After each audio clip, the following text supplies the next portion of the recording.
I believe you were born in 1944. And in early years, what is it that you remember the most in that period that shaped the way you grew up? And I am from what you may call it as a lower middle class family of India. In fact, I remember for the first 6 years or 5, 6 years of my school, I didn't go to school for the first 5, 6 classes.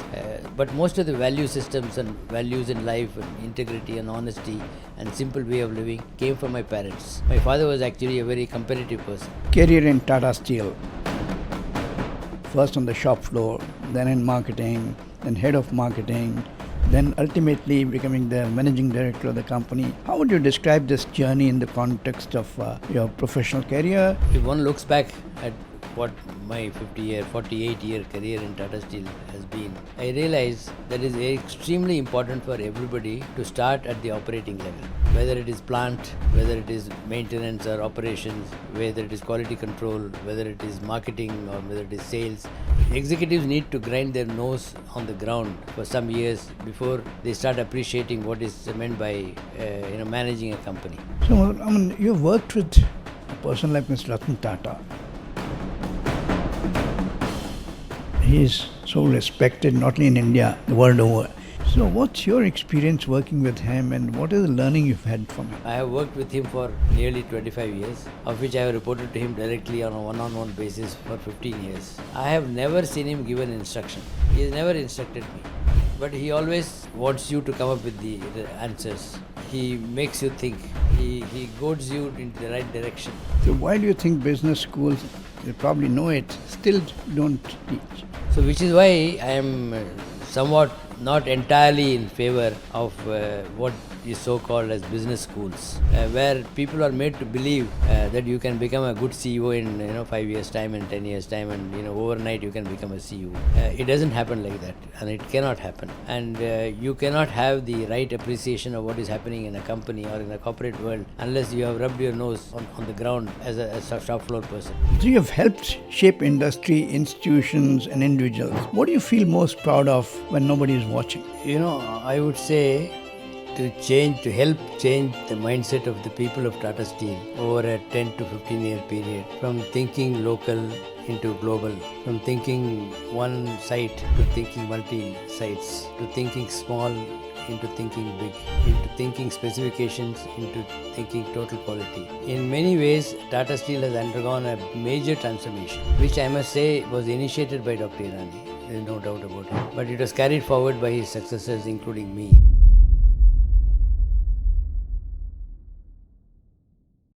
Namaste, Muthuraman. It's indeed a privilege for me to have the opportunity to interact with you. The purpose of this series of podcasts we are doing is primarily to record in first person the people who have been a part of the quality journey of India since the Renaissance in 1980. And this is what happened. Many people requested me that if we don't record it, this whole knowledge will be lost. So Mr. Dr. Krishnamurti, Venu, then Professor Kano, all of them have been requesting me, and I have been lazy not to do so. So I thought instead of me doing it, all the writing, it's good that if we hear from the people who have actually practiced it. I've been more of a consultant, though I practiced in industry earlier. So thank you very much for agreeing to this, and we're calling it as a history of quality renaissance in India since 1980s. That's when we started in Nashik.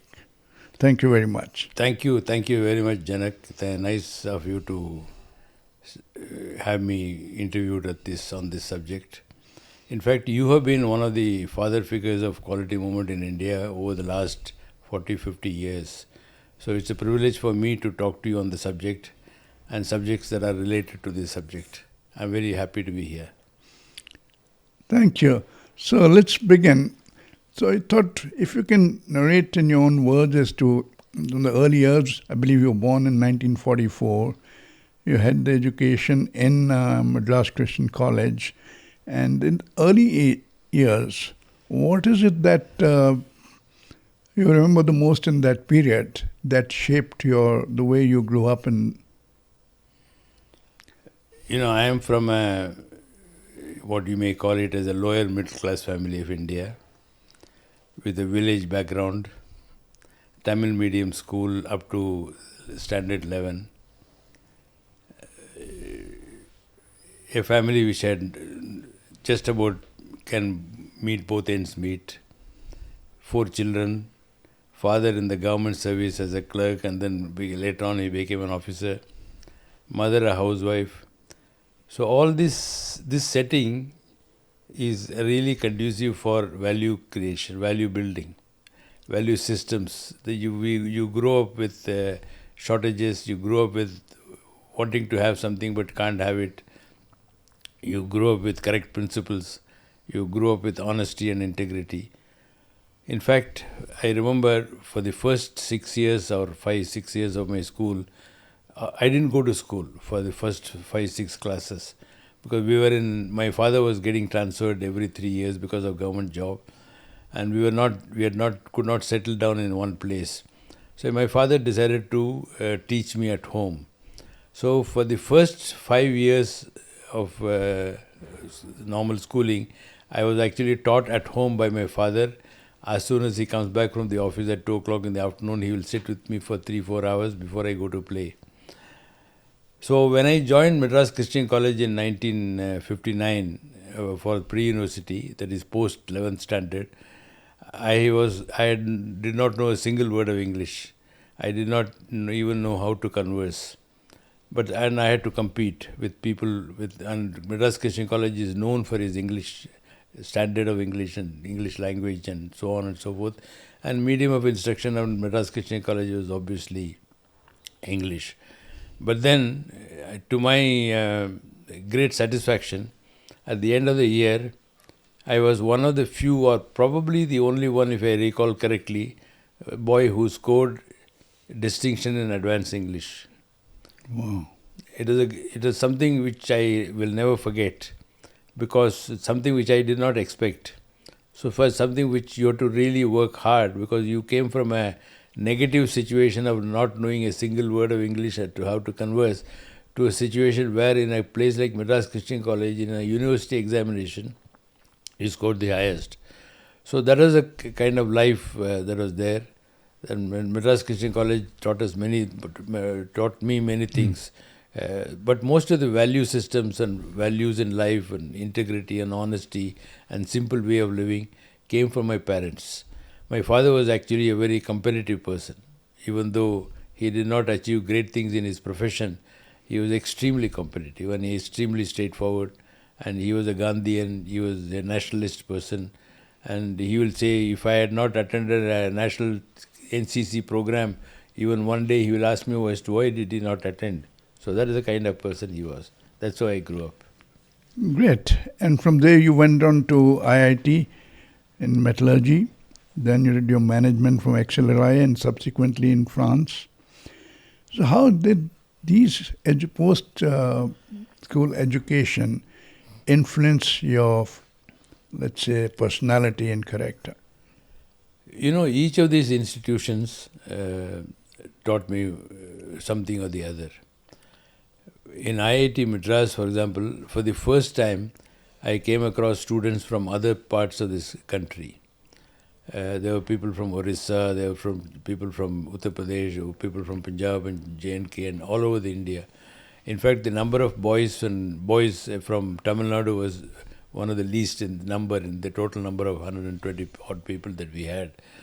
And it was for the first time that I experienced India, so to speak, as a country rather than Tamil Nadu as a state or a Madras as a state.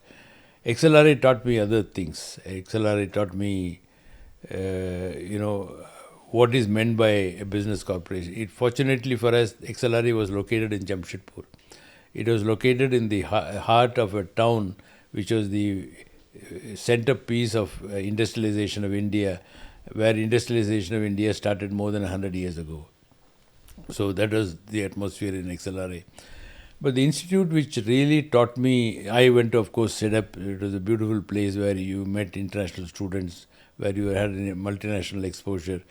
But the institute, the education program that taught me the maximum or made the maximum impact on my life and my personality and my thinking is a program called Challenge of Leadership at INSEAD, conducted by Professor Manfred Ketwrice, who was the world's leading psychoanalyst in Europe and who had consulted many European companies at that point in time.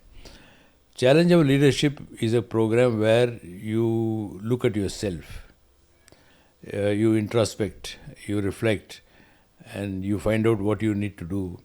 My developmental programs of personality development and individual development actually came from the learnings that I had from Professor Manfred, with whom happily I am still in touch.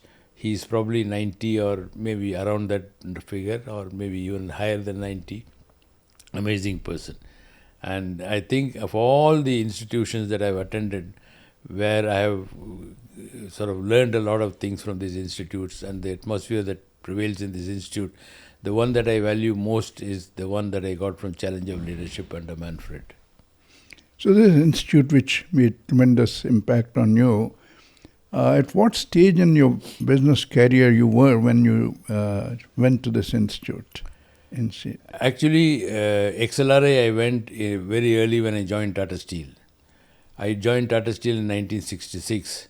I finished training in 68. I think I joined XLRA in 70 and passed out in 73. The Challenge of Leadership program I attended much later, just a few weeks or few months before I became the managing director of Tata Steel. And in some ways it was appropriate at that time. Because anything too early I may or not have learnt, and that was absolutely the right moment of time. Then I needed some inputs from Challenge of Leadership, which I got at INSEAD through Manfred Ketwrice. And then in 1966 you joined Tata Steel. So what made you join Tata Steel? Is it that you had something fascination for steel, or is it something else? In fact, quite frankly telling you, there are not many opportunities in those days. There are very few opportunities. In college, in IIT Madras, I was what is called a steel cadet. Those days, Hindustan Steel, as SAIL was called at that time, had a program called Steel Cadets to attract young engineers and young metallurgists to the steel industry.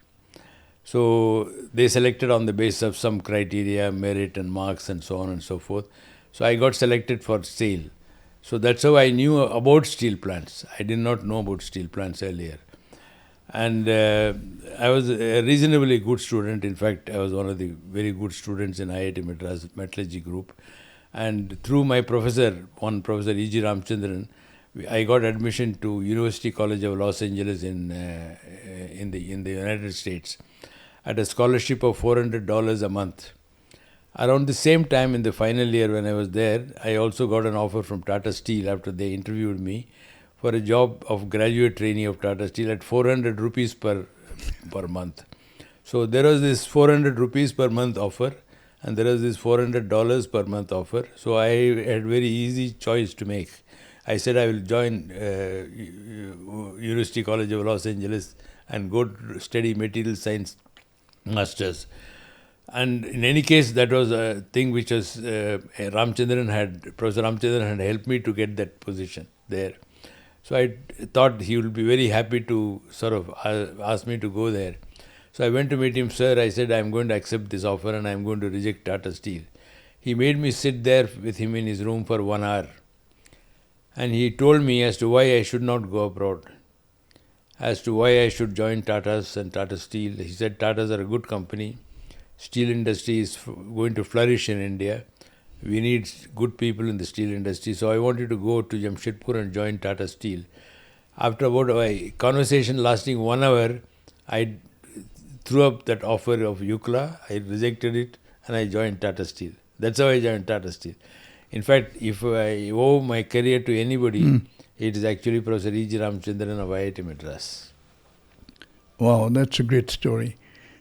During the early years of what you did explain in your childhood education at home, your father, do you relate these things that happened during that period till your education and before joining Tata Steel? Anything that we know about TQM today, you see any correlation between that? Quality is something which has been in the air, I would say, for most of our lives. That your parents told you to do things correctly, things well. Your college told you. They may or may not have used the word quality, but it is intrinsic in whatever they asked you to perform, in whatever they asked you to do. Like, for example, a simple thing. My father was a perfectionist, in the sense that if I got a 95% mark in some subject, he will say, "What happened to the 5 marks?" He will very seldom ask me about how did I get 95 marks. So that 5 marks was important for him. So with the sense that there is a sense of completeness that you are expecting.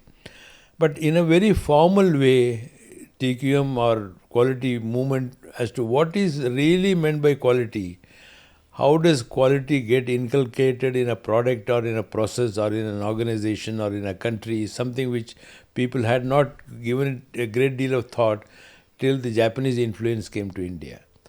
That's what I would say. Even though it may have been there somewhat unsaid in many things, in many walks of life that we may have gone through. Great. So then your career in Tata Steel, first on the shop floor, then in marketing, then head of marketing, then ultimately becoming the managing director of the company. How would you describe this journey in the context of your professional career, your building of your personality and quality?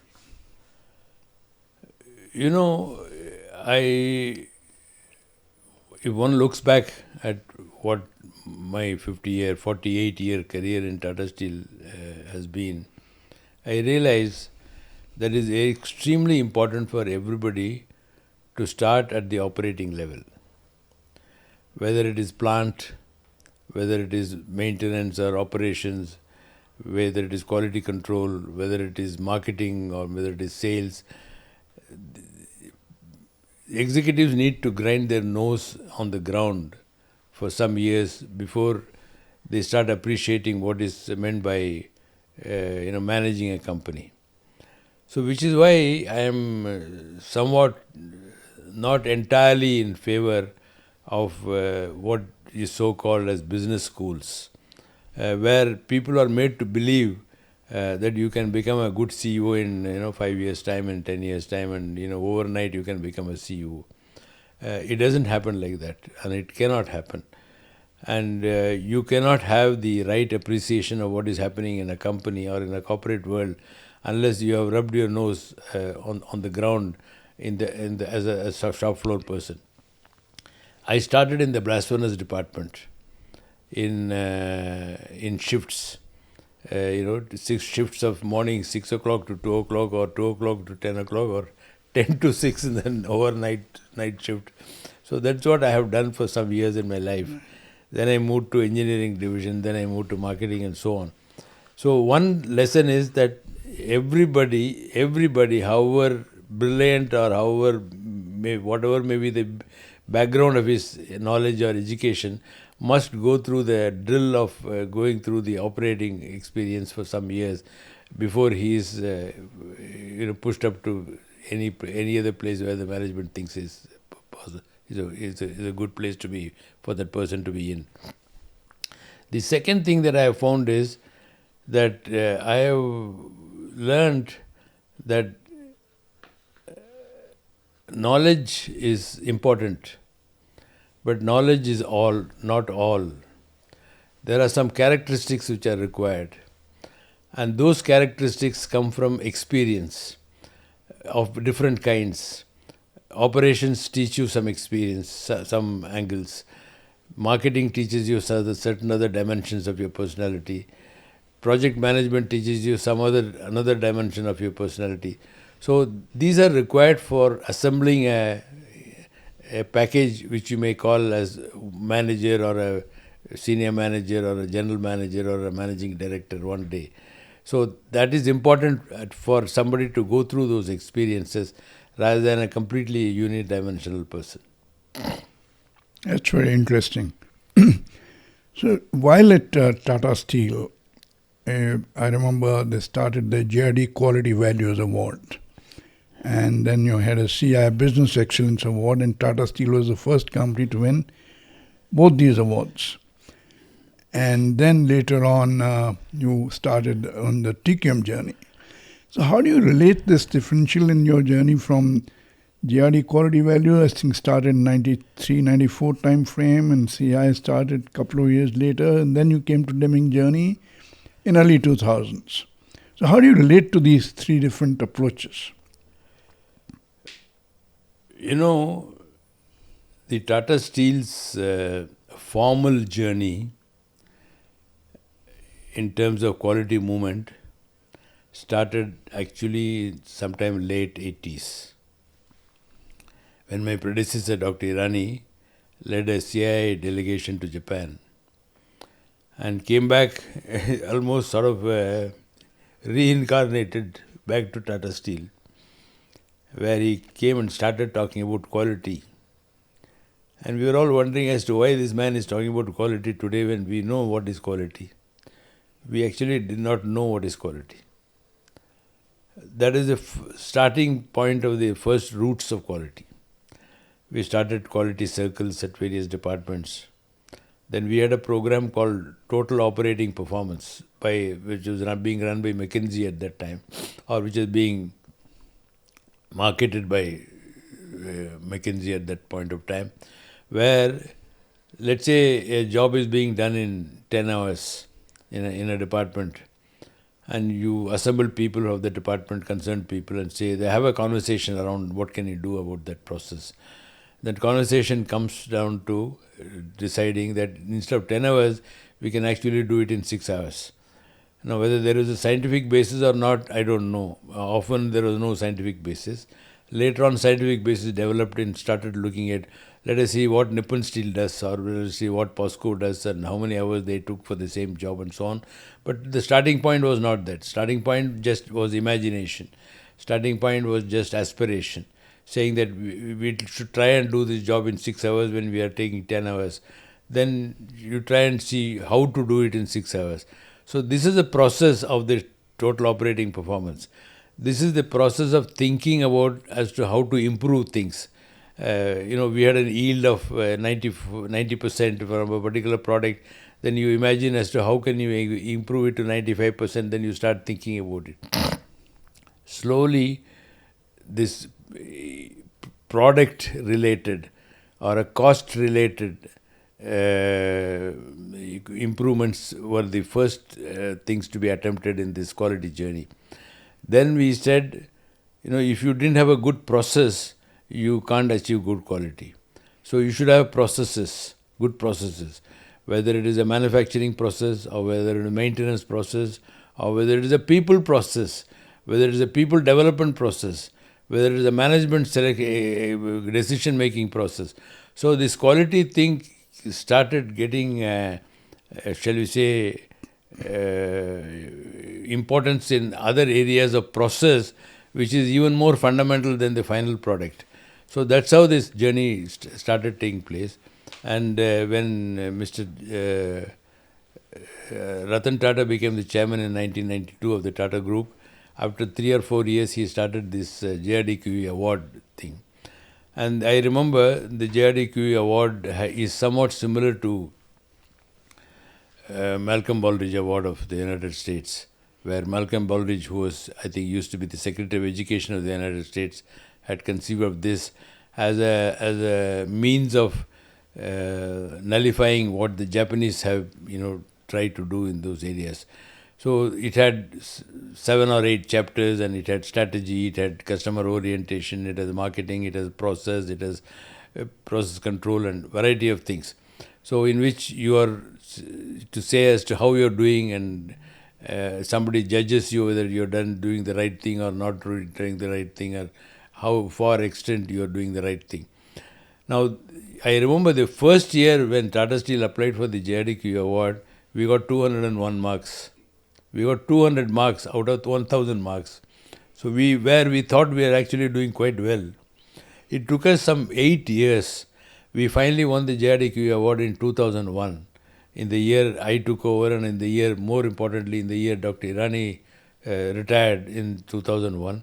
It was, I would say, his work of the previous 10 years that brought us that JRDQE award. Then we focused even more. Then we started talking to Japanese because we always believed, and I definitely believed, that this word quality and the real meaning of quality, the Japanese understand it better than anybody else in the world. And therefore, and so it is only appropriate that Dr. Irani's led CIA team went to Japan and met the JUICE, Japan Union of Scientists and Engineers, in 1989 or 88. We started contacting them. The consultants came, then Dr. Kano came, and slowly, then we said, when I took over in 2001 as the MD of Tata Steel, one of the things that we wanted to do is to, now that we have won the JRDQE prize, now that we have won the EXIM award, now that we have won several awards on quality, we should be good enough to apply for Deming Award. So we wanted to apply for Deming Award, and then we said, let us do a dipstick of the Deming Award. So we called some Japanese consultants, and they had a look at Tata Steel, and they spent some 3 months, and then they told us that you are no good. So we were quite upset, and I actually thought that something not okay. But then we realized that, look, there is a way to look at this quality, and Deming is probably correct. So we really worked for the next 4 years in every single aspect of the company, whether it is the human resource processes, or whether it is manufacturing processes, our marketing processes, or customer orientation processes, or customer development processes, customer acquisition processes. And we try to fix these processes in the way that ultimately the customer is satisfied. Because the customer is the only yardstick for quality. Because till 1990, in Tata Steel, for example, the quality was, as long as you conform to some written down specification, you are fine. Sometimes it is not even written down specification. Then we slowly, gradually moved to cost, then we moved to productivity, then moved to something else. Then finally we moved, in fact, we started a campaign under Dr. Irani called Customer Har Hal Mein. That was actually the beginning of the realization that the quality movement has to be, the final aim of the quality movement is the customer. There is no other aim. There is no other aim at all. The customer is the single most important aim and the only aim that you need to have. So that's how this journey has been a very exhilarating journey in Tata Steel. And it is one of the prime factors, or if I may put it as the single most important factor in making Tata Steel from a company which was in a, if I may use the word, deathbed in 1990, to a world beater by 2005, 2010 or so. It's a great explanation. Actually, I can relate to it because I worked in industry for 25 years, mostly the Western companies, and I thought we knew everything about management. I learned there. And that's why in early 80s when I started moving towards learning about what Japan is doing, and since you mentioned about Dr. Irani leading that delegation, I was the one responsible in terms of planning that trip.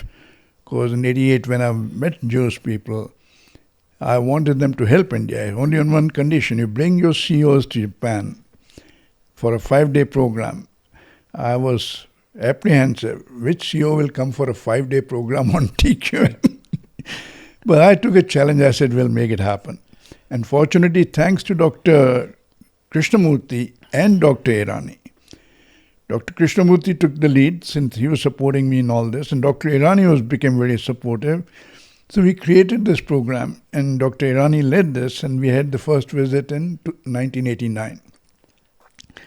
Also recall we had planned, it is a room twice this size, 18 people, CEOs, sitting and listening to the Japanese, speaking in the Japanese language, no exercise, no video, nothing, just OHPs and simultaneous translation. So I was apprehensive, people will be very unhappy. But on the last day when we visited a company called, it was Aichi Steel, it is a Toyota Group company, it's basically a rolling mill. When we went there, they showed us how a 15, 20-year-old mill they were running, they said, we want to make the best steel in the world. And best steel in the world in terms of the role characteristics, the bar they were making. In these characteristics, it has to be number one in the world. When they decided, they find there's no mill in the world which can make that characteristic. So Kobe Steel is a mill manufacturer, and Aichi Steel as a process learner through daily management and all that what they've learned about process, jointly they developed a mill which could make that kind of a product which never existed in the past. So that transition, out of 18 people, I think 3-4, Dr. Irani was the one who captured the soul of it, why it happened. Others said, if we get that mill, we can also make it. But that mill is not available. So that was a turning point. And the next day we had a graduation ceremony by Jews. So there, the Jewish president asked the team, what do you think is your greatest learning? So Dr. Irani, being the leader, he says, this is the most useful week of my entire business career. Transitioned, and he's the one, other 2-3 maybe somewhat, but most of them never learned that lesson. You know, there is one other thing that I want to mention, taking opportunity of this conversation. I want to talk about business excellence and TQM as if they are in two different pockets. And then how do they merge these two pockets? It's important because I feel that in the marketplace, in the industry, people use this term somewhat loosely. People think that business excellence is the same as TQM, or TQM is the same as business excellence, or business excellence is overarching, and so on and so forth. I want to share with you my perception of what I believe they are. When the business excellence model of the US, what is it called? Malcolm Baldrige. The Malcolm Baldrige Award started. They looked at it from the top down. They looked at strategy, they looked at vision, they looked at processes, and by and large they are business processes. The strategy formulation process, the visioning process, the marketing process, the manufacturing process.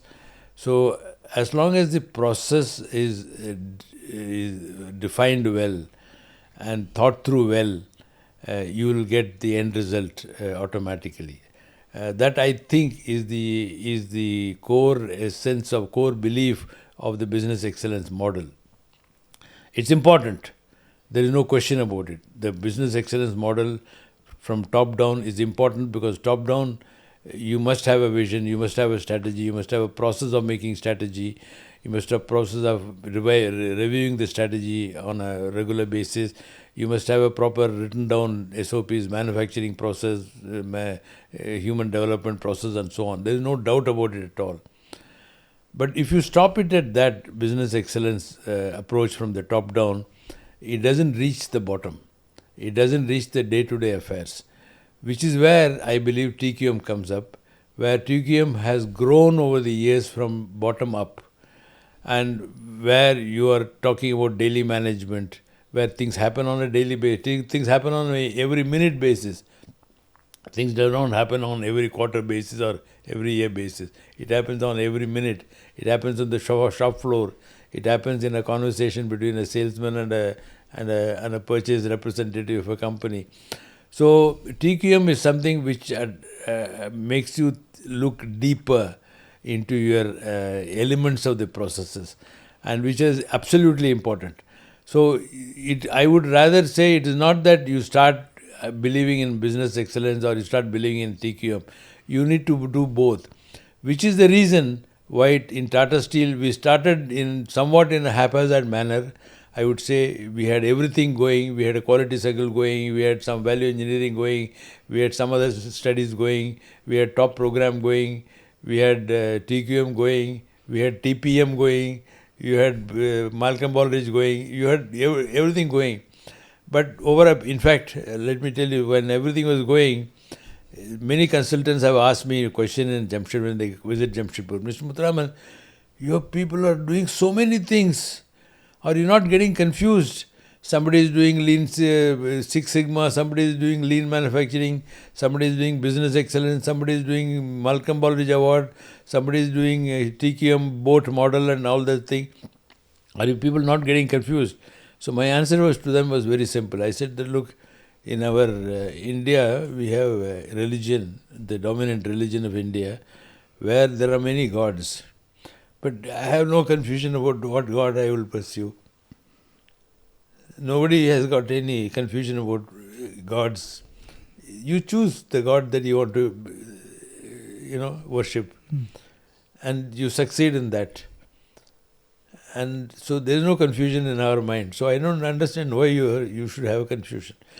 So, but over a period of time, from this melee of masala, from this melee of menu, you came together to appreciate that business excellence is important. There is a role that it has to play in the quality management of the company.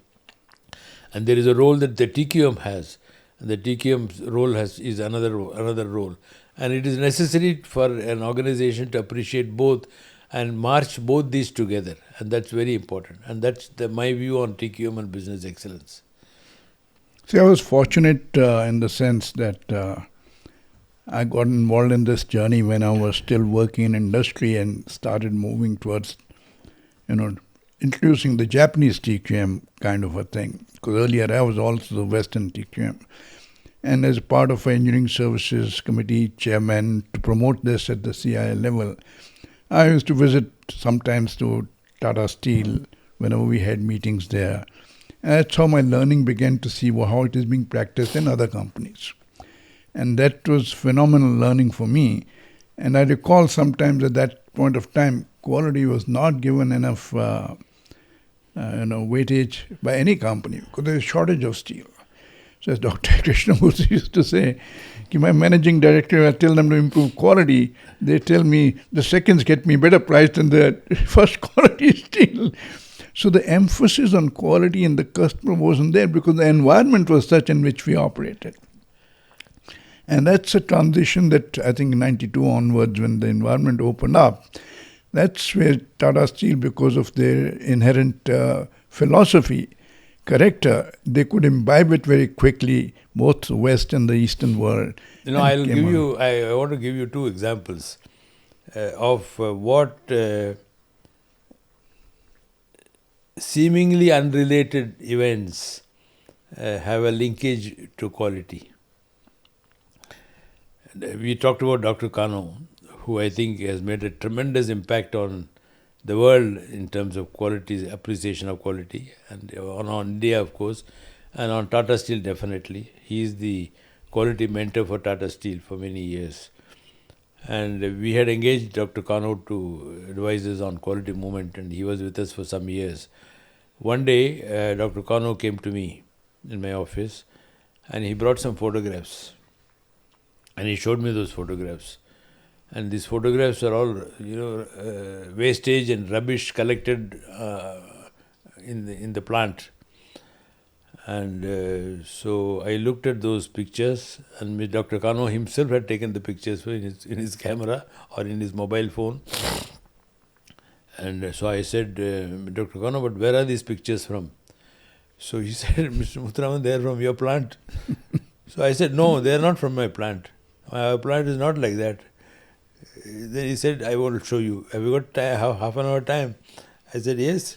So we went in my car and we went outside the gate, not inside the gate. We were outside the gate.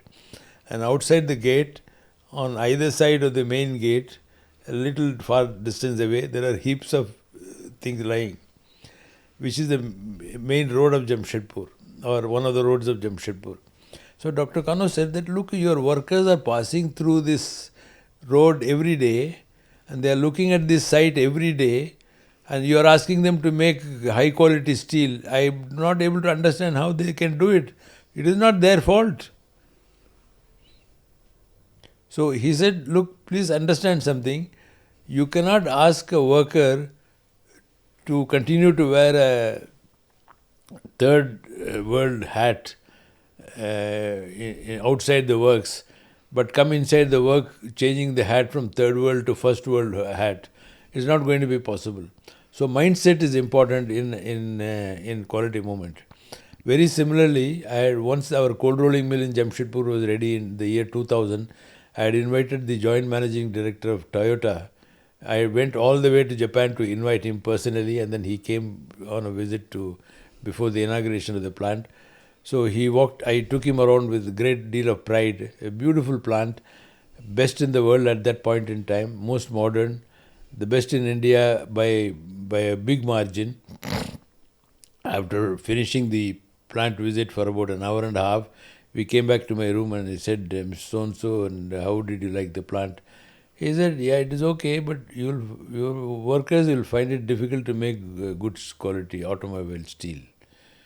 So I said, why are you saying that? We got everything. We got good rolling mill, we got a good pickling line, we got a good annealing furnace, we got a good leveling thing, we got a good inspection, we got trained people. All my people have been trained in Nippon Steel for 180 days before the thing. He said, all that is fine, but did you see your flooring of the shop floor? It is not plastic coated, it's just a cemented thing and it all looks rough. And anybody who is walking on that kind of a road on that floor cannot think of good quality steel. So what I'm trying to say is, we think that quality has to be everywhere. If quality, you have to achieve quality in your result or in your performance, which is measured in various ways, it has to be everywhere, in every aspect of your operation. It is not only in your product, it is not only in your process, it's in your thinking, it's in your management, it's in your way you conduct your meetings, it's in the way that your plant is maintained, it's in the cleanliness of the plant. All these go together to act as a quality, the result of quality performance. So that is what I learned from this. Otherwise we were thinking that we will paint it in any color that we want, or floor can be anything, that we can save some cost there and things like that. Yeah, I remember you had a meeting in Demna Lake after the diagnosis which you had asked the Jews to do. Professor Izuka was the leader of that team. And at that meeting with your top management, Demna Lake, you made a statement, the king has been stripped naked. These guys say we have no conscience of quality and customer both need to improve substantially if we want to challenge the living price. Right. And that, I think, your statement made a tremendous impact on everybody in the company. Willingness to accept there's a shortcoming. I think that characteristic. In fact, that is the most important thing. The first step in improving quality is to accept current reality. And most CEOs find it very difficult to accept current reality. One is, if you accept current reality, you go down in the esteem of your colleagues. If you accept your current reality, you go down in the esteem of your employees. And most importantly, you go down in the esteem of the stock market. Yeah. So nowadays everybody wants to play the stock market. So with the result that the CEOs don't accept publicly that there is something wrong with the company. But if you don't do that in a way that is acceptable to the company, in a way that is not taken amiss or taken advantage of, and in a way that is understood by all the employees of the company in the correct way that needs to be understood, then you have to state the current reality. You have to understand the current reality and state it and share it with all the employees of the company. Then only that is the starting point of quality improvement, quality management. It's so important, Dr. Kano keeps saying, and I recall one conversation I had, it was a virtual, with 4 or 5 business leaders of India, top business leaders, kept asking Dr. Kano, why in India we're not able to make a difference? What do we need to do? And he said in his own pleasant manner the same thing, accept the reality. Unless you're willing to accept there's a shortcoming, how will you improve? He says, ultimately, somebody again asked him, he says, when you start feeling ashamed of the product you make, then only you'll begin to change, which is a very powerful statement for him to make. So, you've worked with a person like Mr. Ratan Tata. He's so respected, not only in India, the world over. Actually, often what happens is when USA or somebody, you talked about Prime Minister of India, people didn't know. But Ratan Tata people talked about. That's a kind of a stature he enjoyed. So, what's your experience working with him, and what is the learning you've had from him? He's a great teacher when you think of a teacher as somebody whom you observe and learn. But if you think of a teacher who gives you a lecture all the time, then he is not a good teacher. He doesn't give lectures. He doesn't impose himself. He is just an example which you need to see and follow and think about and do what you want to do in light of what he does. For example, I have reported to him, I have worked with him for nearly 25 years, of which I have reported to him directly on a one-on-one basis for 15 years. I have never seen him give an instruction. He has never instructed me. But he always wants you to come up with the answers. He makes you think. He goads you into the right direction.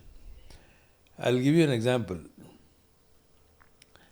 In 2001, when I took over the MD of Tata Steel, much of the ground level fixing work of Tata Steel's rehabilitation and rejuvenation had already taken place in the previous 10 years under Dr. Irani.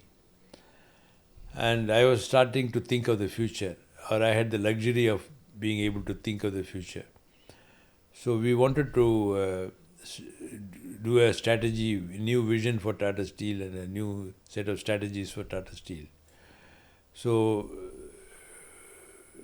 Mr. Tata agreed, and he gave me time to prepare ourselves for presenting a Tata Steel strategy, which I think the first session was sometime in 2002 to the Business Review Committee of Tata Steel or Board of Tata Steel. The first presentation of mine was a disaster, and I can see that he didn't like it. He kept going up and down the room. He kept going to the restroom and coming back, he will go again after 15 minutes to his room, come back and things like that. So I could see that he didn't like the presentation at all. And I was also very disappointed with that presentation. So I asked him for some more time. So we took another 3 months.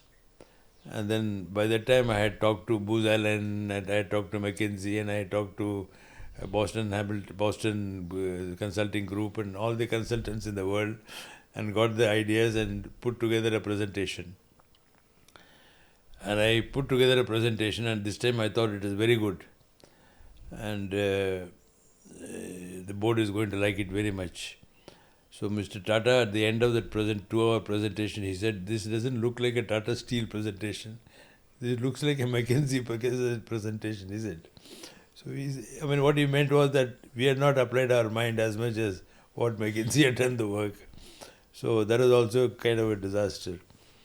The third presentation was lined up another 3 or 4 months later. And till the time he didn't say anything. There was no comment from him, except my perception of what he was thinking. So the third presentation came, and we had done a lot of hard work. And we had ourselves done the work. And I had consulted my colleagues, and my colleagues spent a lot of time. And then Mr. Tata made a comment at the end of the presentation. The board instantly liked the presentation. I could see from their nodding of their head and things like that. Mr. Tata said, "I think we have not entirely wasted the last 2 hours." So when he said we have not entirely wasted the last 2 hours, it was actually a compliment coming from Mr. Tata, whereas I took it negatively. I said, "Why it's such a wonderful presentation, and we had done so much of work. Instead of complimenting us and complimenting me and the management, this man saying that we have not entirely wasted our last 2 hours." So I was very upset. So I came down to my room, and in my drawer I normally have, there is a famous cartoon of Alice in Wonderland. Wonderland. this Alice girl is walking along the road, and then she loses herself. She gets into a forest, and there are lots of trees, and she doesn't know how to reach home. So she looks up, and she's a cat, Cheshire cat.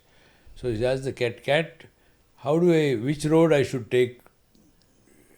Which road? Because there are too many roads. So Alice could not decide which road to take. So she asked the cat, Cheshire cat, which road should I take? So the cat says, where do you want to go? So Alice says, I don't know where do I want to go. So the cat's reply was, if you don't know where you want to go, it doesn't matter which road you take. So I took that cartoon, made a Xerox copy of it, and I wrote to Mr. Tata saying that, Mr. Tata, you might think that we are in the same state as Alice. That is not correct. I think we are much better off. We are now searching for the place to go rather than searching for the road. I think we are reasonably clear. To which he sends a reply within half an hour, which says that if I served as the Cheshire cat to make you people think, I think I have served my purpose. So the point I am trying to say is, now what did he say in all this over a 1 year period? It was a big lesson that you need to think. You need to think big.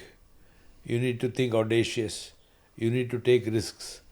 All these were contained in the last fourth presentation that I made, which is where this 50 million ton of Tata Steel came up. This is where the overseas acquisition came up. This is where the expansion of plant, second Jamshedpur in Orissa came up. Many of these that we are following even today came up from that fourth presentation, which is made to the board and to Mr. Tata.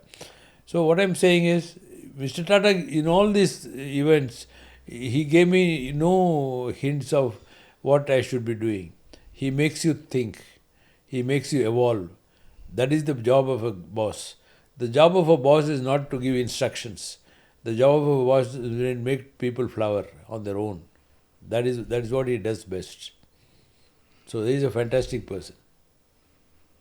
Fabulous. I don't know many CEOs who would do something like that. My experience with him is very limited in the sense, when I was invited to do a 3-day program for Tata Motors. And Mr. Ratan Tata himself attended all full 3 days on TQM program for Tata Motors at a starting point, I think 91 or something like that. So when I left CI to start this one company, I wrote to him. So I wrote back. It was one of the very good programs I attended, which was just so simple and straightforward the way he talks. He never talked too much during those 3 days. But everybody knew that with his presence made everybody seriously looking at the different way of doing things.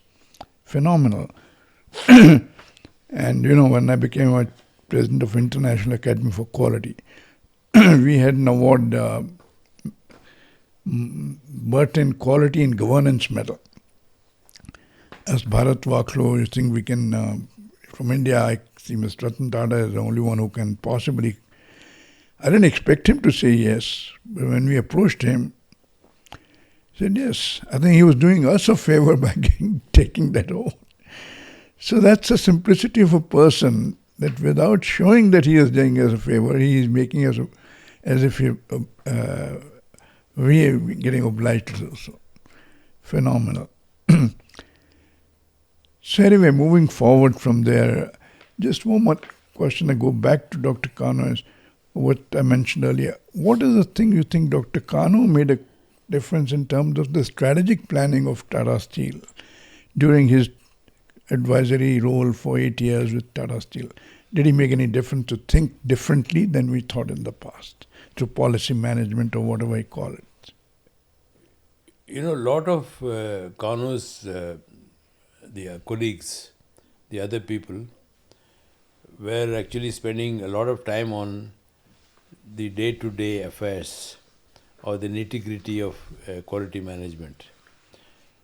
Dr. Kano, I have often seen him as the big message man. He often looks at big picture. And there is one subject that I will ever remember Dr. Kano for is this. And I have often tell this to my colleagues, and we have often practiced it. And I will tell you my experience of using this, what Dr. Kano said, in an overseas context also. Dr. Kano has always believed, and I don't know in what way he expresses it, his expressions are somewhat different from the way that I am describing it. You need to set a target that you don't know how to reach. You need to set a target that you don't know how to reach. If you do that and work towards reaching it, halfway through that, you will find way to reach it. That is actually, Dr. Kano conveys this in many other ways. In many other ways he conveys it. But this is the essence of what I have got.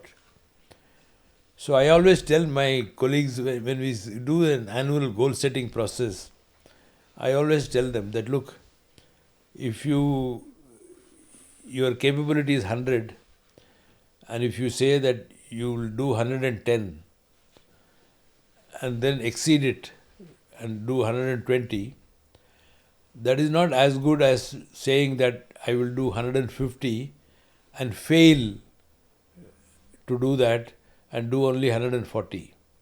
Because 140 is still higher than 120.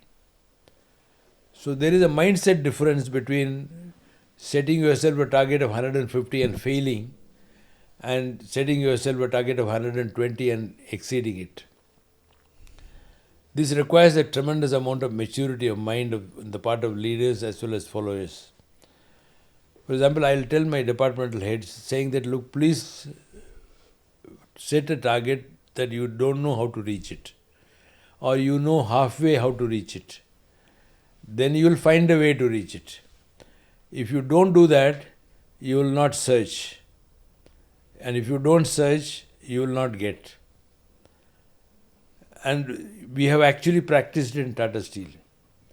The only thing, the key thing important, not the only thing, but the key important factor in this whole success of this method is that the colleague or the subordinate must have trust in you.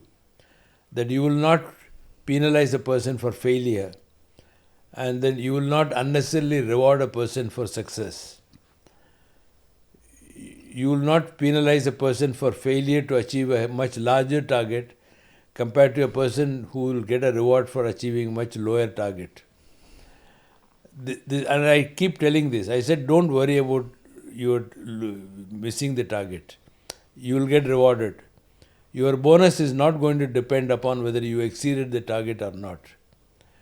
Now the same thing when we acquired Corus, I found one very big difference between the Western mindset and the Indian mindset, or I would not even call it as the Indian mindset, I would call it as a Tata Steel mindset.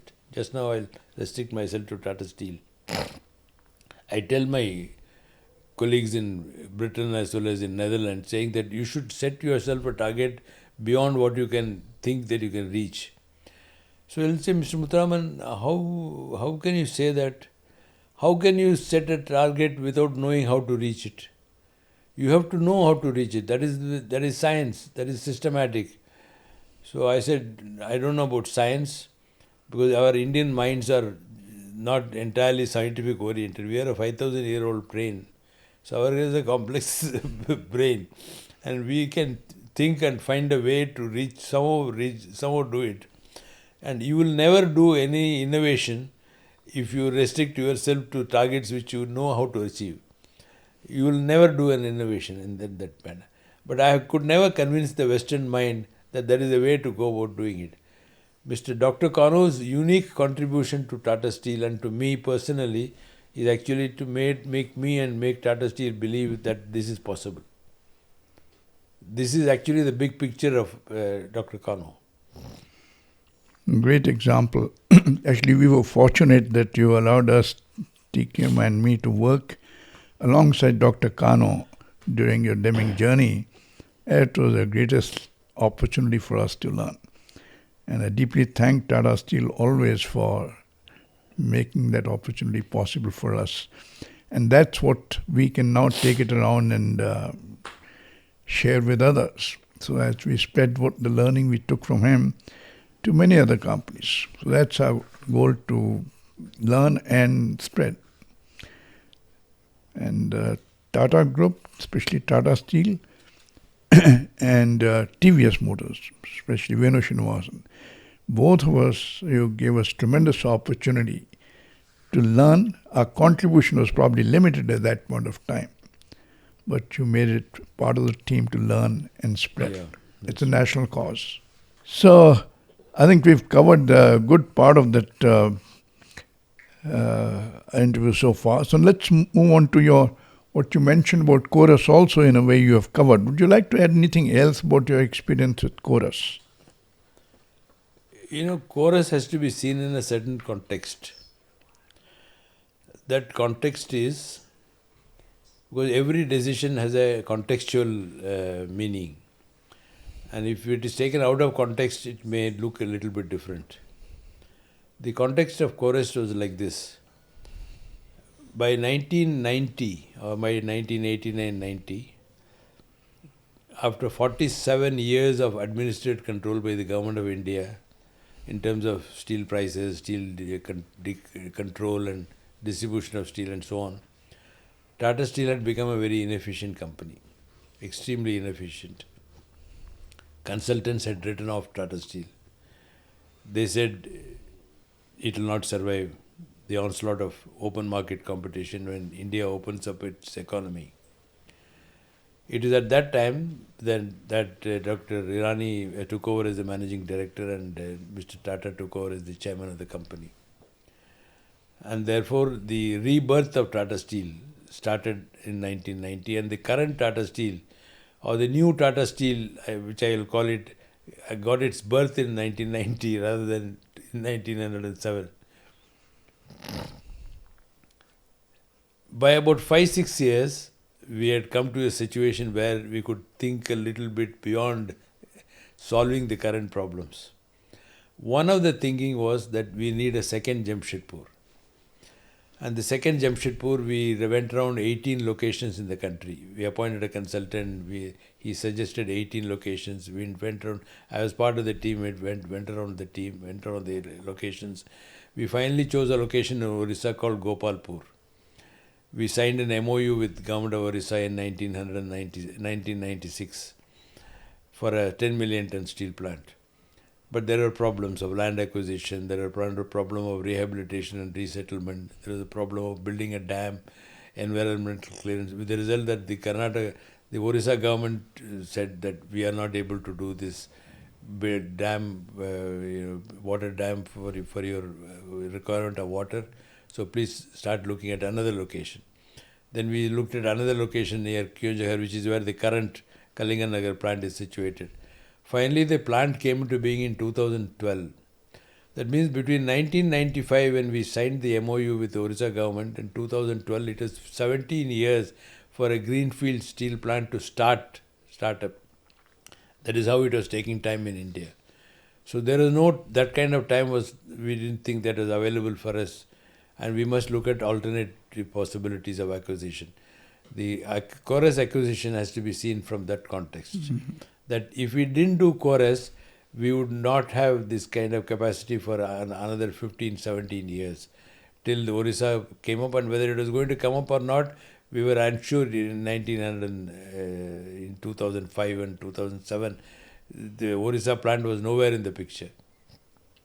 So that's how people may say that we have paid too much price for it. Yes, that's a fact that we paid a higher price for it. Because of the fact that is a process of auctioning process. Once you decided to do something, you need to do it properly. So that is the context in which Corus is thinking. But Corus given us a lot of learnings also in the process. In fact, the mindset of Tata Steel from the small, single location, vulnerable kind of a mindset of Jamshedpur gave rise to multi-location, global. That thinking came along with, not only for Tata Steel, actually the thinking of India in terms of that we can go abroad and we can acquire companies which are much bigger than our size. started actually seeding into several people's minds only because of that. Yeah. Because Mr. Tata sees all these decisions in a very much larger perspective than simple perspective of profit and loss account alone. I think I've also seen advertisements, we also make steel during TV ads of Tata Steel. So instead of saying everything else, we also make steel. What is the context in which that? It is a beautiful advertisement.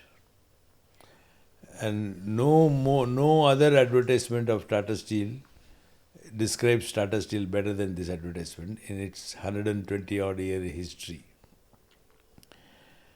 You see, this Tata Group, which was formed in the middle of 1800 something, more than 170 years ago, was founded with a philosophy that the prime purpose of an industrial organization is to improve the quality of life of people around. And in order to do that prime purpose well, you must run your industrial enterprises well and profitably, so that part of the profit can go back to the society. This is the founding principle of the Tatas. And I believe this should be the founding principle of every other industrial corporation of this country. Because industrial corporations are not meant only for the owners of the company. It is much larger issue than that, than to make some quarterly profits and half-yearly profits and look at market capitalization and so on. So this ad is a reflection of that we continue to do that. And our aim is society, our aim is environment, our aim is people at large, our aim is employees, our aim is customers, and not simply to make steel and make money out of making steel. So that is the purpose of this ad, and I think it is an extremely well put ad. In fact, around the time when this ad was there, I will not mention the name of this individual or the company. There is a CEO of a company in India who was visiting Jamshedpur. I had gone to pick him up from the airport. It was in Dr. Irani's time, and Doc had asked me to go and pick him up from the Jamshedpur airport. So I went to pick him up, and then we were driving past, and just outside the airport, we also make steel. Ad is there. He said, Mr. Muthuraman, you are putting, we also make steel. I would say something, my company's profit is we make only profits. So that company doesn't exist today. And that CEO is also not there. Tata Steel exists. Yeah, I think I recognize that that ad touched lives of so many people. Yes. It was beautifully summarizes the philosophy of Tata Steel. Today, the challenge is we have $4 trillion economy, highest profit-to-earning ratio in the world, with a lower 50% losing their real income over the last 30 years. So most companies are just chasing valuation and somehow for the sake of the shareholder rather than the people in the society. There is a larger issue. I don't know whether it is relevant to this conversation or not. That larger issue is the world was divided between capitalism and socialism for many years. And most part of the 19th century and 20th century, people were clapping for capitalism because of the success of the United States, because of the success of Eastern Europe and so on. And that clapping got wider and louder with the fall of the Soviet Union in 1989, because they said socialism is now dead. Till 2008 arrived with the financial crisis, when the capitalism made us wake up to say the ills of capitalism. I'll give you a simple example. Let's say there is a company in India which is anti-social, which is anti-environment, which is spoiling the environment, but which is producing goods at a low price, where consumers are buying. What are those consumers doing? those consumers are actually saying that be corrupt, be pollute atmosphere, be socially antisocial, because I will buy your product, I will support you. That's what the consumers are saying. Unless the consumers wake up and say that, look, I will promote behavior in the corporate way, in the manner in which I behave myself, this will not change easily. Because every people change their behavior the way they get measured. If I get measured by marks alone, then I will chase only marks and I will find a way to score marks without knowing this knowledge. If I am judged on the basis of knowledge and overall personality traits and characteristic and all that, I will chase that. So as long as companies are judged on the basis of market capitalization and profits and so on, they will behave in this manner. It is only a very rare companies like Tata Group or Tata Steel which come out of this mindset of making only profits. So the point that I'm trying to make is there is a larger issue in this whole thing, debate, as to how should industrial corporations be measured and what should be rewarded as. For example, in China, there is a policy for steel companies. If your water consumption is low, your interest rates from banks are low. Why? Because water consumption is related to the environment, it is related to the national interest, it is related to availability of water in the world, and so on and so forth.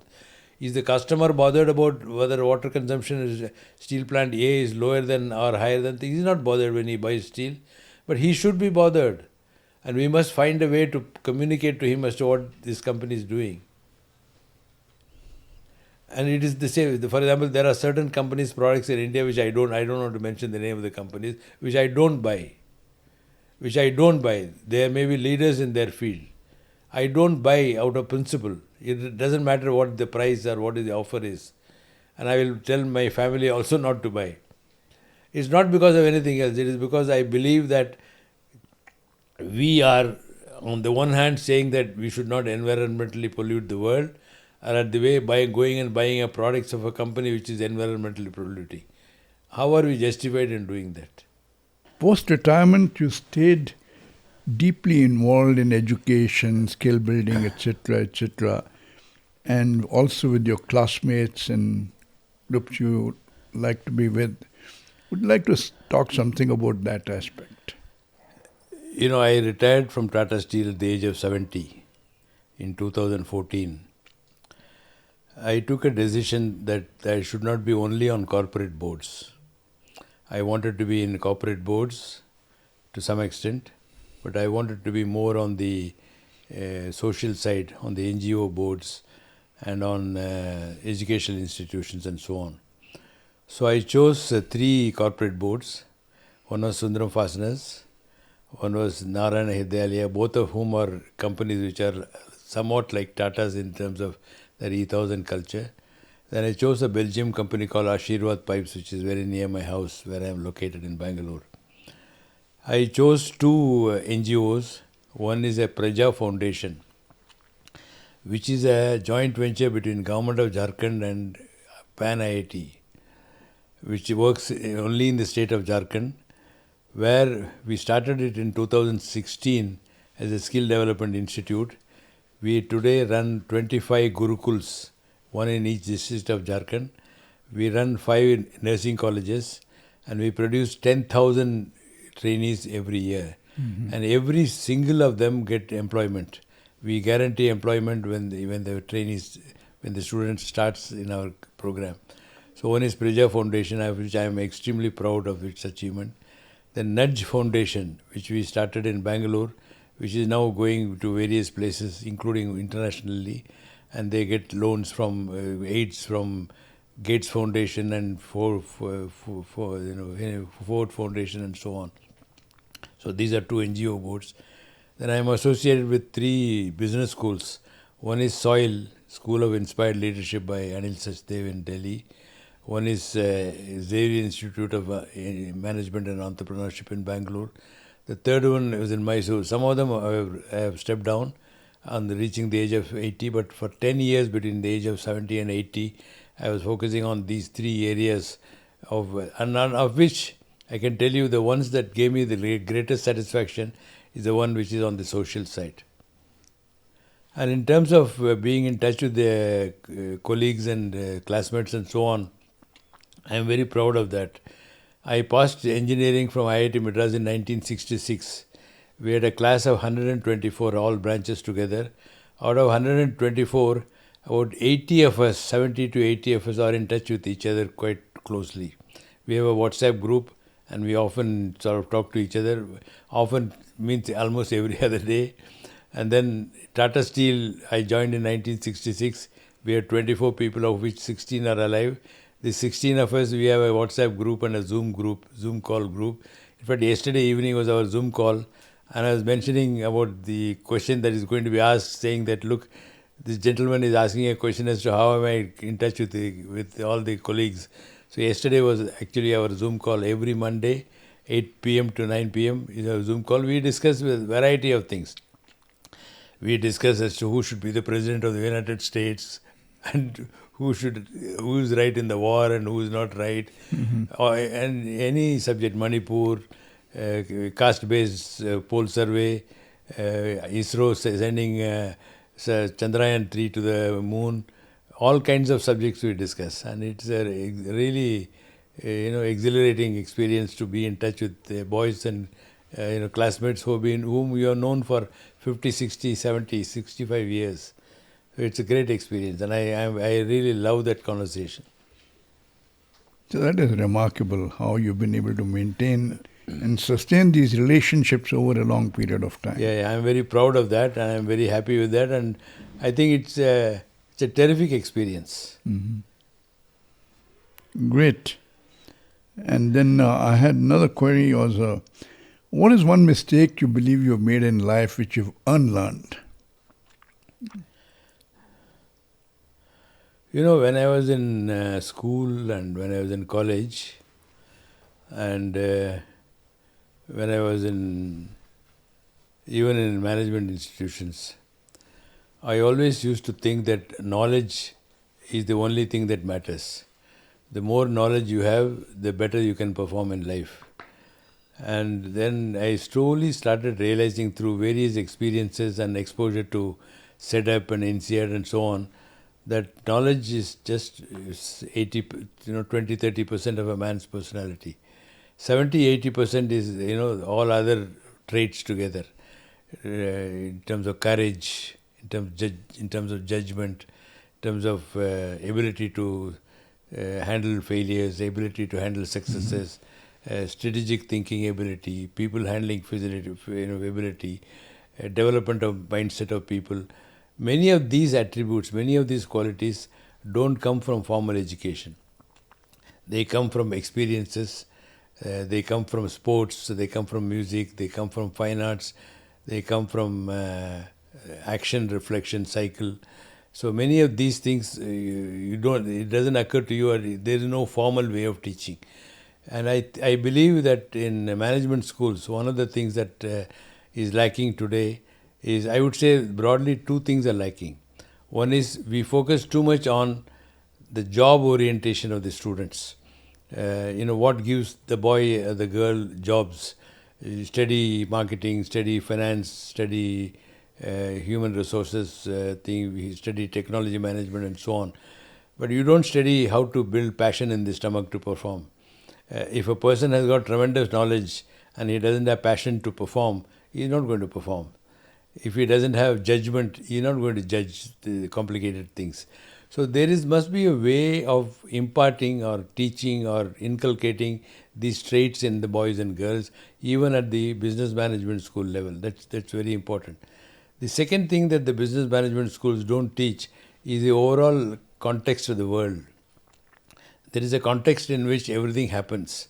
This social context and the environmental context in which every decision, whether it is capitalism or socialism, what should be the governance structure of the world, what is happening in the world, that part of it is somehow lacking in the business management schools. The third thing, the another aspect of business management school, since we are discussing about business management school, is we talked about so much about total quality management as to being fundamental to corporate success. I see none of it in business management schools. It's not being taught. So apart from the fact that we are not teaching the essentials of success of an executive, of a corporate executive or any other executive for that matter, in terms of his innate abilities, the traits of the person to be able to succeed in life, we don't teach them in business management. We also don't teach them quality management. What is meant by total quality management? What is the meaning of total in total quality management? None of this we teach. So there is a flaw, I would say, in the management schools, which we need to sort of overcome, which we need to challenge and put to rest. And I believe that one of the things that we should do is this organization like CII, organization like ISQ, and so on. You need to sort of join together and see that these curricula of management schools, if you go to Japan, for example, the management schools of Japan, of the very few that you have in Japan of management schools, because they believe that management should be learnt on the shop floor and at work, which is also a very good, correct philosophy according to me. And we have to find a way to introduce these subjects into the curriculum of thinking of business managers. Then I think the business school will impart wholesome education, wholesome management education. So why do you think business schools, they probably know it, still don't teach? No, they don't do, because they are looking at a very short-term objective of how many people are employed, what is the salary that a person got, what is the starting salary. That is their aim. Their aim seems to be to get a job to the student as soon as possible. The aim is not overall improvement of society or overall improvement of corporate performance and so on. So that's once when I went to one of the IIMs for, the interviews to hire people when I was working in industry. So you train a director placement. I was talking to him. I said, you train them, they're almost ready to become managing director in the company or senior managers. But do you ever train them what is their obligation to society? What is their obligation to another human being? Why don't you train in this aspect? Because as you rightly said, it is what is the salary a guy gets passing out of the school is the only measure they have. Correct. And also, after all, what is the purpose of education, including management education? Is to make people think, is to make people ask questions, is to make people search for correct answers. It is not bookish knowledge alone which is education. Education has to do with the context, education has to do with the environment, education has to do with the societal aspects. Society, for example, India is a very unequal world. We have unequal opportunities for people in India. India is probably going towards inequality in a much bigger way than probably most countries of the world. It's a very dangerous trend. Is it being studied in business management schools? The answer is no. Nobody knows the subject. So these are something which are going to impact the corporate world. These are going to impact the performance of the corporations, performance of the society and so on. So these aspects of environment, these aspects of society need to be part of the curriculum of business management schools. Okay, I think it's relevant. How to do it is a question. And one of the aspects is also the business leaders. Most of the engineers in India, the good ones, want to go into business schools. And from business schools, they want to get into marketing, computer design. Nobody wants to go to the shop floor to work. And what you mentioned earlier, without doing that kind of work, how do you become an outstanding manager? So that learning is not happening. Well, the industry also, an engineer with an MBA will probably get a much higher salary than an engineer. I remember one thing. When Harvard Business School celebrated its 100 years of its existence, some years ago, I think it was probably about 15 years ago or something like that. One of the things that Harvard Business School dean at that time director said that was, our people get selected not because of what they are doing here, not the director, one of the research findings of what Harvard Business School had done over the last 100 years, one of the research finding was people get jobs not because they have done Harvard, but because Harvard has a good sieving system of sieving people at the entrance. So if you got a good measure of, you've taken out the weeds, you've weeded out the not so good people from the absolutely brilliant people, then automatically it's a good subset from where to select from. And that is the reason why people get jobs from there. So it is not that Harvard has imported something. In fact, if I were if I had a say in the matter of education, I would dismantle most of the business management schools. I would say study your functional aspect, skill aspect, and then business management you impart as you go along. Some people have the skills of business management, some people don't have the skills, some people have skills for engineering. So do according to that, and that will get exhibited during the course of one's work. I think what just mentioned about Harvard, I've also heard same thing said about IITs. The cream de la cream go there and they'll succeed anywhere, wherever. Correct. Same thing from there, they go to IIMs. So the reason the IITs and IIMs are not very high in the world standing of school, because of one of these. Correct. The other day I was attending an International Academy for Quality conference. So their current chairman, he's been going to China from his childhood days. His father was involved in something. So he was saying in China, most schools have a large number of students who take quality as a major too.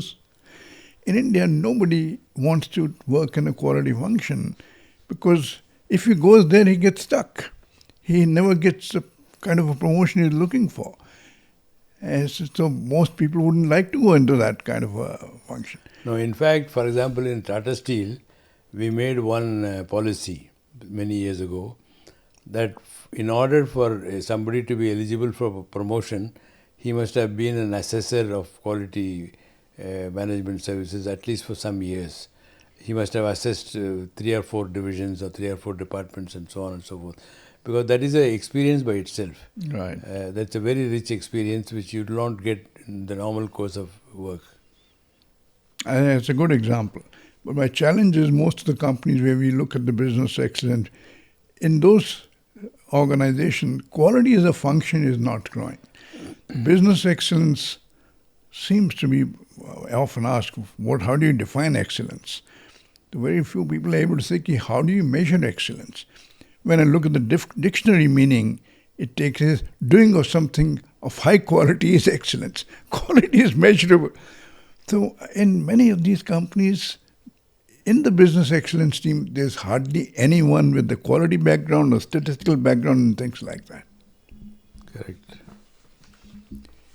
Anyway, I think that great. The last question I have is with regard to, so you have helped shape industry, institutions and individuals. What do you feel most proud of when nobody is watching?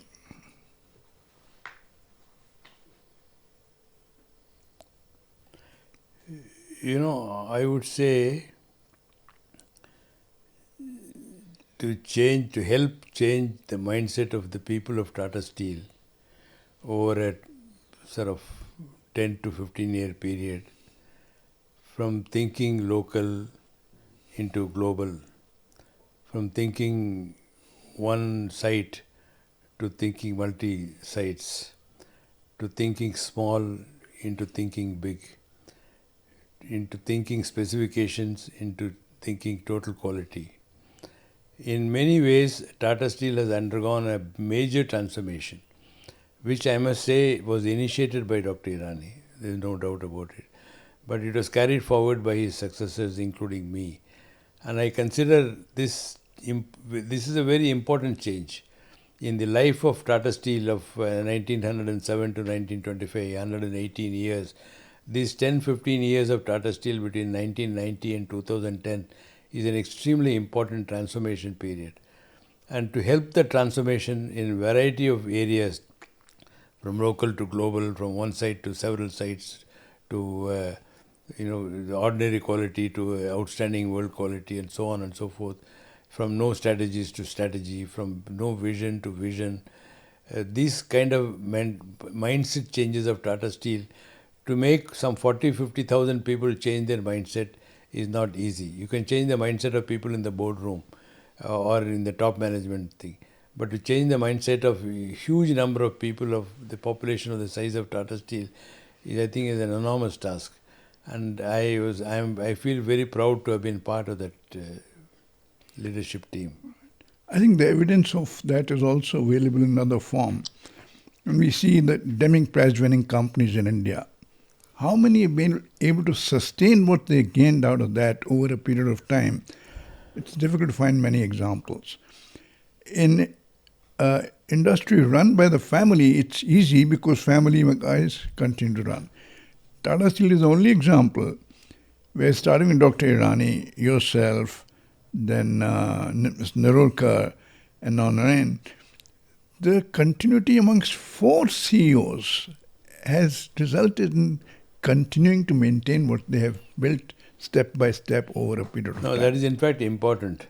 One of the key success factors of TQM is leadership consistency. Consistency in the thinking of leadership. If that leadership thinking becomes different, if suddenly a new CEO comes who says quarterly syndrome is the most important thing for me, then the whole TQM will go for a 6. That has not happened in Tata Steel. What has happened in Tata Steel is very good alignment of thinking of 4 successive people over a period of 30-40 years. So that's phenomenal. Thank you very much, Muthu. I think it's been a great learning for me. I've known you for a long time, but I learned many new things during this conversation. And I think this will be very useful for the people who hear this podcast. And our purpose would be served if some of these are imbibed by people in their own respective companies. Thank you very much. Thank you. Thank you so much, Janak. Thank you so much. Sometime in 1987 or 1988, Tata Steel commissioned a study of itself. It commissioned a study by a consultant. The consultant's chosen for that study was Arthur D. Little of Boston, who was one of the best or largest consultants of management consultants in the world. That study lasted for almost a year or little more than a year. And Arthur D. Little sent some 50 experts, 50 experts in various fields to Jamshedpur and to Calcutta to study Tata Steel in all its aspects. At the end of a year and a half, they came out with a report. It was some 3 or 4 volume report. And the summary is something that I'm going to mention just now. In summary, it said that Tata Steel is in very bad shape. It said you have no marketing processes. You don't care for customers.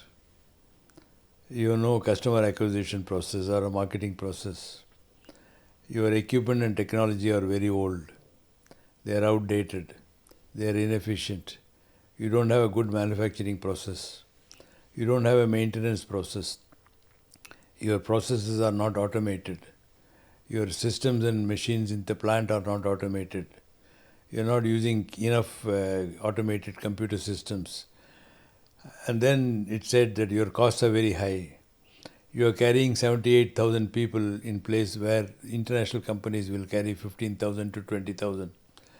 So in every single aspect without exception, it was an admonishment of Tata Steel the way it has lived for many years.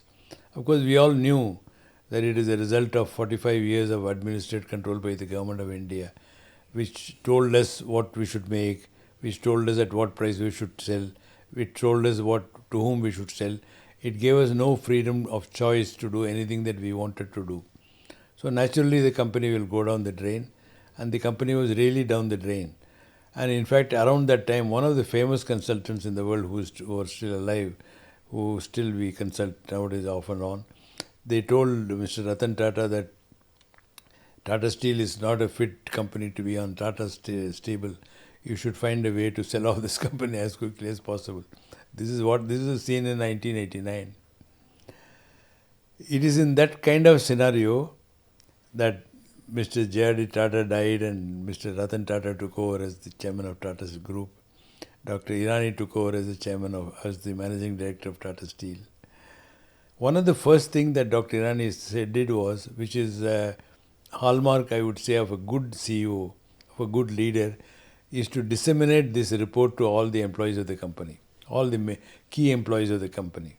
Not all the 78,000 people, but union leaders, yes. Union committee members, yes. Senior management and middle management team, yes. He's let that message spread and he let that report be seen by people and understand its real meaning. So much work had to be done in every area.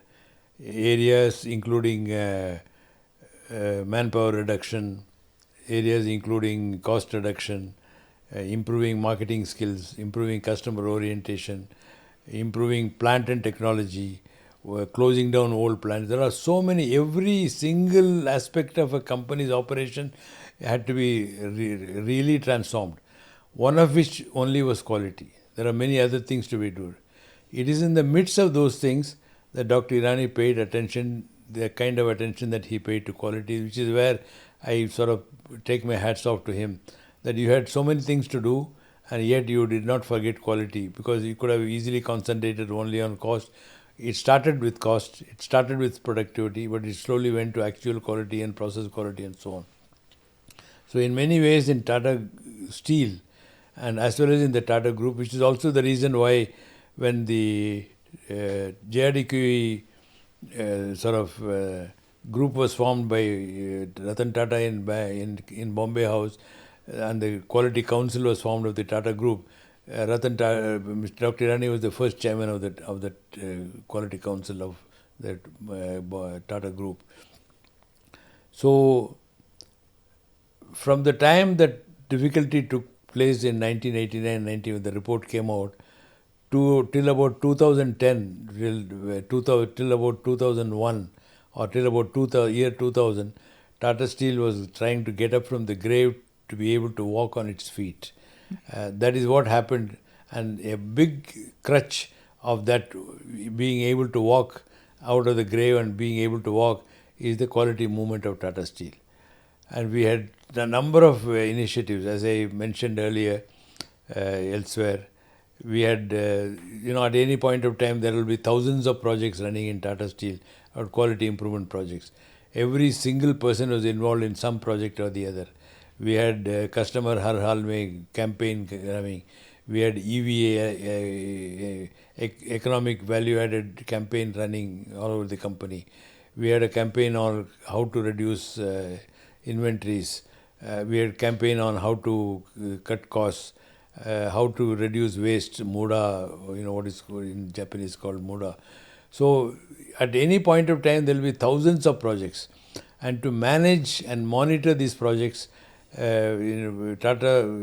Dr. Irani formed a group in Jamshedpur, headed by a boy called Jahangir Ardeshir, whom we had considered as one of the potential future CEOs of Tata Steel. A person of that caliber was put in charge of the quality movement of Tata Steel. The top program was headed by him, and the top program was a roaring success. In fact, I recall even now, there are years in which we have saved 500, 600 crores through this initiative, and when the profit was 200 crores, which means that if that improvement had not taken place of 500 crores, the profit of 200 crores would have been a loss of 300 crores. It happened to us in many years, in several years it happened. So in a very, very big way, Dr. Irani, starting from his visit to Jews in 1989, inculcating the system in Tata Steel of various projects and including people's involvement. For example, we started from there. After Dr. Irani left, also stepped down from managing director of Tata Steel, we started the knowledge management program. We started customer value management program.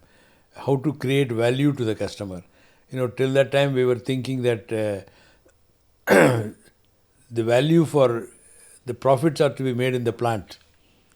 because there is a cost, there is a revenue, and then the product will get a price in the marketplace, whatever the customer pays. We started realizing that value can be created in the marketplace by better service, by better product, by creating a value for the customer, by decreasing the inventory of the customer. If I give 1 ton of steel to Toyota and he makes 2 cars out of it, if I can make him make 2.5 cars, he has saved money. And part of that profit can come back to Tata Steel. So we had a lot of programs with customers starting from about around close to the end of the 2000. Then we started another program. We were 78,000 people in Tata Steel in 1994-95. We realized that we had to reduce people. We found a way of doing it, including the consent of the union, which is very important in a country like ours, where jobs are not in plenty. And after we have taken care of the unionized category of people, we said we'll need to attempt to the officers also. There was a point of time in 1999, 2000 or 1998 when we had 5,000 executives in Tata Steel, where we realized that we need perhaps about 3,500 or so. We were 1,500 people extra. And 1,500 people extra is not alone by itself is a problem. We had out of this 1,500 people, about 700 people had been promoted just by experience, by grey hairs, not by ability and caliber. So we had to correct two things. We had to correct the numbers, and we had to remix this whole, juggle the whole mix of caliber of people of Tata Steel. So that exercise was the first major difficult exercise that I did in Tata Steel. Was Dr. Irani handed over this issue to me to implement it as the first of my tasks as Managing Director of Tata Steel. I still remember we reduced it from 5,000 to some 3,500, of whom about 700 people had to be given voluntary retirement.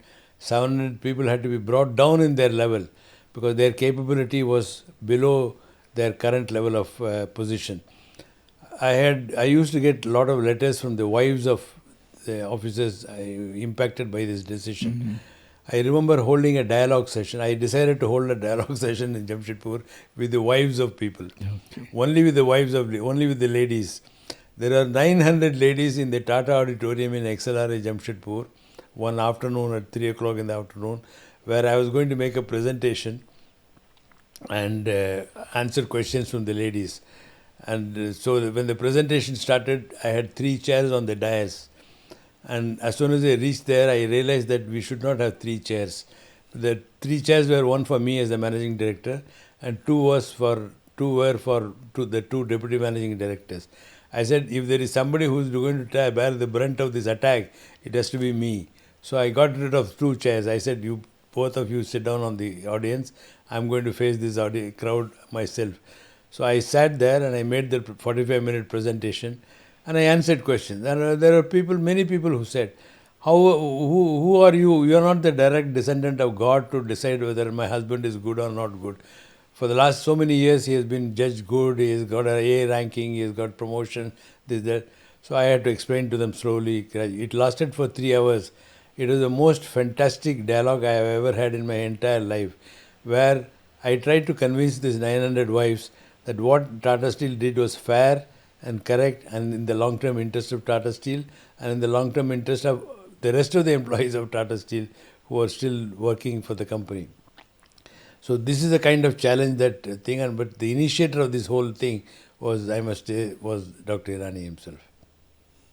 So he had a tremendous influence on Tata Steel, and through Tata Steel and through CIA, he had a tremendous influence on the Indian industry also.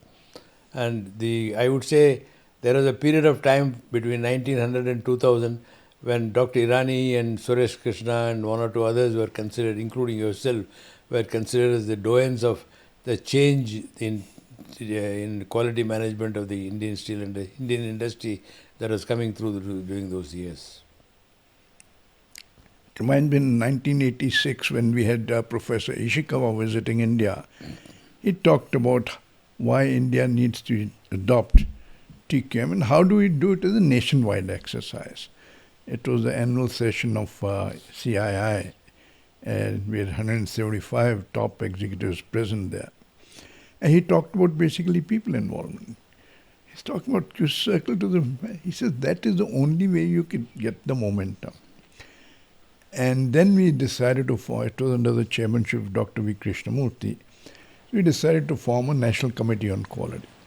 So it was formed in January 1987, following year. So Dr. Irani, Suresh Krishna, Brijmohan Manjal, Rahul Bajaj, mostly auto sector and steel sector. So a 10-member committee was formed. And that I was member secretary because, and this is again, when I was working in industry, I was not working for CII, but all this was my voluntary activity. And that's how we formed this first National Committee on Quality.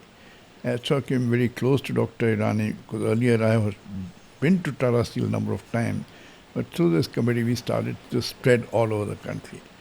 And I think he has remarkable clarity, very pleasant, simple person, and no airs about him. He just talked to anyone at their own level of status. Yeah, I must also mention one thing. While all these are good and nice positive things, sometimes nowadays I feel bad that the quality movement of India in the industry is actually growing slowly down. I'm not happy with what is happening even in the industry itself, let alone I was hoping that it will grow to catch up with the other industries like healthcare and pharma and so on and so forth. It has not happened. It has not happened even in industry, manufacturing industry also. The grip or the momentum that was obtained in the years 1990 to 2000 and 2010, 2015, the last 10 years there has been a sort of laxity, a lack of focus and lack of effort, and I think it needs to be put back on track once again. See, this is a challenge today. A CEO has no time for quality. That's a challenge, big challenge. Even 1 hour, 2 hours, I find it difficult to give. So at that time, Dr. Irani went for 5 days to Japan to learn about quality. And so many other CEOs did that. Mr. Ratan Tata himself attended a 3-day program conducted by me. He was a very ordinary, simple person trying to promote it. But he was showing his commitment to quality. By his attending to it raised my stature to be able to talk to others. So I think that is a kind of a caliber. And many of the business leaders did that. Today nobody has the time. That's a challenge. And everybody is chasing the highest price to earning ratio in India, second highest inequity in the world, as you rightly said. We are most unequal except USA. So, and we have no time for quality and customer.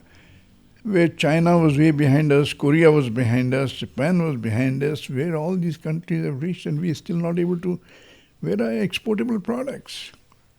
We just are able to sustain in India. Some companies have done much very good, like Tata Steel is a good example, TVS Group companies are a good example, but they're only a handful. How do we get the rest of the people to integrate? The subject needs to be rethought and re-engineered. Right. Okay. Okay, thank you very much. Thank you I very appreciate much. you. Thanks.